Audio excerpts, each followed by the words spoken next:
NYPD Commissioner Dermot Shea says that he took swift action this weekend against an officer who put a man in an apparent chokehold. He spoke out during a public testimony today while defending the vast majority of police work during these ongoing protests. CBS 2's Andrea Grymes has this story.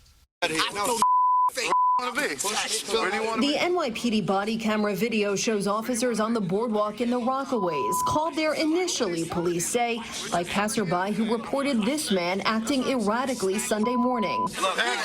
In the end, police say he resisted arrest and an officer put him in an apparent chokehold. Chokeholds are not only banned by the department, the city council just voted to criminalize the use of them by police.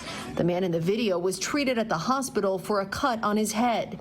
It's the latest in what State Attorney General Letitia James calls disturbing actions by police. Why do they keep happening? You had 4 officers roughly engaged with 3 gentlemen on the boardwalk for probably 10 to 20 minutes, exercising extreme restraint.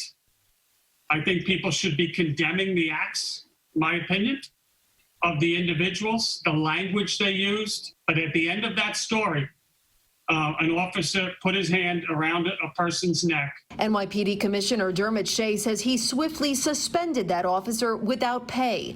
He spoke about the incident during virtual testimony to the Attorney General. She's probing the NYPD response to weeks of protests against police brutality and racism. Shea says less than 10 officers have been disciplined so far for their actions covering the protest. He testified they are the isolated exceptions in a department where some 400 officers have been physically attacked since the protests began. These were extremely violent almost from the start, and the violence was directed towards the law enforcement personnel that were present.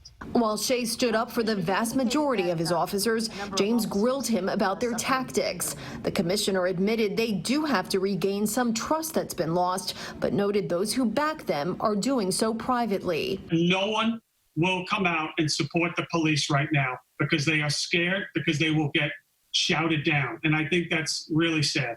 James countered it's not an issue of trust, but of bad cops who engage in misconduct. Andrea Grymes, CBS 2 News.